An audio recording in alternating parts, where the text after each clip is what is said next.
दोस्तों नमस्कार, मैं सरफराज अहमद आज मौजूद हूँ कानपुर देहात के सीएलडी इंटर कॉलेज जो कि मीनापुर में स्थित है। यहाँ पर हर साल टीएससी की परीक्षाएं कराई जाती हैं, जिससे छात्रों का एक उत्साह बढ़ता है, छात्र छात्राओं का। और काफी क्षेत्र के लोग यहाँ पर अपने छात्र छात्राओं को भेजकर इस परीक्षा में हिस्सा लेते हैं। हमारे साथ मौजूद हैं इस विद्यालय के प्रधानाचार्य जी, जानते हैं उनसे उनका नाम। और उप प्रधानाचार्य जी, प्रधानाचार्य जी, सबसे पहले अपना नाम बताएं और इस परीक्षा को आप किस तरीके से करवाते हैं और उसको किस तरीके से देखते हैं, इससे बच्चों का क्या विकास होगा। सीएलडी सीएलडी इंटर सबसे कॉलेज। पहले नाम बताएं। नाम संदीप कुमार प्रधानाचार्य।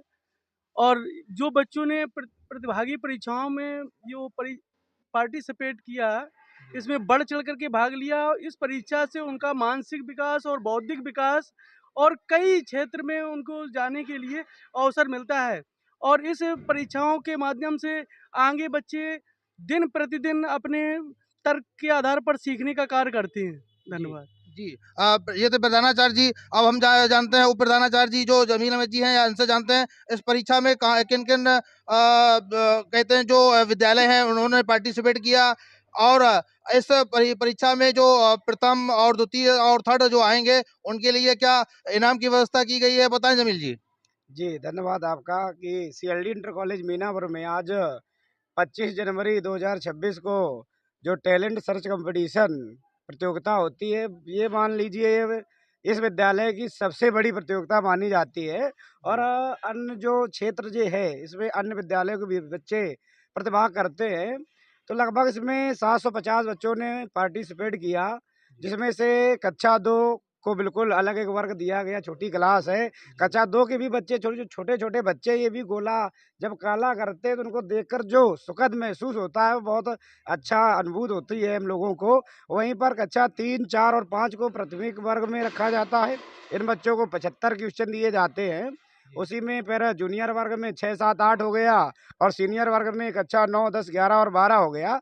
ये 4 वर्गों में प्रतियोगिता हम लोग संपन्न कराते हैं। जमील जी, जी। जो परीक्षा जी कराई जाती है इसमें किस तरीके से प्रश्न आप लोग बच्चों को देते हैं। जी, बिल्कुल सही आपने प्रश्न पूछा है ये कि जो भी सिलेबस हम लोग बच्चों को पढ़ाते हैं, जैसे हिंदी हो गया, तो हिंदी का 15 क्वेश्चन हो गया, इंग्लिश हो गई 15 क्वेश्चन, गणित का 15 हो गया, विज्ञान का 15 हो गया, 15 हो गया सामाजिक विषय का और 25 नंबर के हम लोग जीके पूछते हैं बच्चों से, जिससे बाहर से कुछ भी हम लोग नहीं पूछते हैं, जिससे बच्चे अच्छे से तैयारी कर सकें और अच्छे अंक लाएँ, जिससे इनका जो मनोबल है, वो बढ़े और आगे भी जैसा कि देख रहे हैं आप जो आगे चलकर बच्चों को जो भी आप तैयारी कराएंगे सब ऑब्जेक्टिव प्रश्न उसमें यानी कि आते जो हैं। कंपटीशन कराया जाता है उसमें भी इनका मनोबल बढ़ेगा। जी जी, इसीलिए हम लोग कक्षा 2 से बच्चों को उठा रहे हैं कि धीरे धीरे जब ये कक्षा 12 पास करेगा तो ये बच्चा एकदम संपल मतलब सफलतापूर्वक तैयार हो जाएगा। किसी भी परीक्षा में बैठने के लिए उसको डर की महसूस नहीं होगा,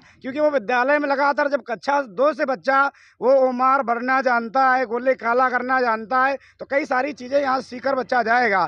और जैसे बात रही पुरस्कार की, तो वो पुरस्कार भी बच्चों को वितरित किया जाता है। जब वार्षिक उत्सव होता है तो कक्षा 2 में जो बच्चा फर्स्ट आता है उसको साइकिल प्रदान की जाती है। उसके बाद जो सेकंड आता है लगभग 3000 का पुरस्कार, जो थर्ड आता है 2000 का। उसके पश्चात भी कक्षा 2 में जो 5 बच्चे क्लास में पोजीशन लाते हैं उन बच्चों को भी पुरस्कार दिया जाता है। इसी तरीके से 3, 4, 5 जो प्राथमिक वर्ग है उसमें भी साइकिल, इसी तरीके से जूनियर 6, 7, 8 में साइकिल, जो रेंजर साइकिल है वो कक्षा 9, 10 और 11, 12 में भी है। इस तरीके से अगर देखा जाए तो 2 प्रतियोगिताएँ हम लोग कराते हैं, सिर्फ़ वो भी पढ़ाई से संबंधित रहती हैं। एक मीनिंग कॉम्पिटिशन और एक टीएससी कॉम्पिटिशन। लगभग इन दोनों प्रतियोगिताओं में कम से कम 160, 170 बच्चों को पुरस्कार विद्यालय की तरफ से दिया जाता है। विद्यालय का भी बहुत इसमें सहयोग रहता है, जैसे संस्थापक महोदय, संस्थापिका महोदया हो गईं, प्रबंधक साहब हमारे हो गए, लगातार बच्चों के लिए हमेशा कार्यरत रहते हैं। जैसे हम लोग कुछ भी उनसे डिमांड रखते हैं तो जल्द से जल्द डिमांड भी पूरी हो सकती है। इस समय का आप देख रहे होंगे जो कमरे हैं व्यवस्थित ढंग से, खिड़कियाँ भी लग चुकी हैं, पंखे भी। धीरे-धीरे आगे की ओर हम लोग उन्नति कर रहे हैं और क्षेत्र का भी इसमें सहयोग रहता है। जी और रही बात आज 26 यानी 25 जनवरी है, कल 26 जनवरी है। सभी क्षेत्रवासियों, देशवासियों को गणतंत्र दिवस की हार्दिक शुभकामनाएँ। मगर हम लोग 26 जनवरी को कोई बड़ा कार्यक्रम इसलिए नहीं रख पाते हैं क्योंकि कक्षा 10 और कक्षा 12 बोर्ड परीक्षाओं को दृष्टिगत रखते हुए हम लोग जो भी कार्यक्रम होता है सिर्फ एक ही बार मनाते हैं, वो वार्षिक उत्सव मनाते हैं हम लोग। जी, जी जमील जी, जो ये कार्यक्रम होता है, पुरस्कार वितरण होता है, ये आपके जो वार्षिक उत्सव होता है, इसमें वितरण किया जाएगा? जी, जी, बिल्कुल, जितनी भी प्रतियोगिताएँ हुई हैं, एक मीनिंग कॉम्पिटिशन, डीएससी, खो-खो वगैरह, कबड्डी, रस्साकसी, जितनी भी प्रतियोगिताएँ हुई हैं, इनका सभी का पुरस्कार जो है वो वार्षिक उत्सव यानी मार्च के लास्ट में कराया जाता है, उसमें बच्चों को पुरस्कृत किया जाता है। जी।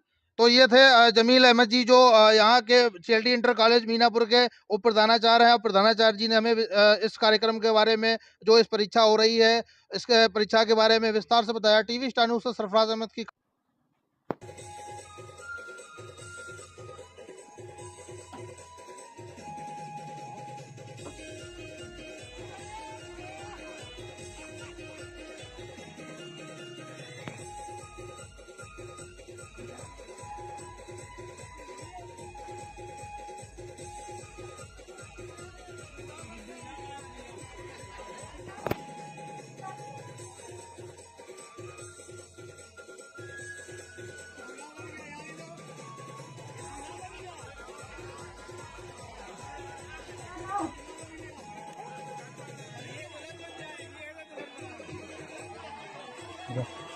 Aldo.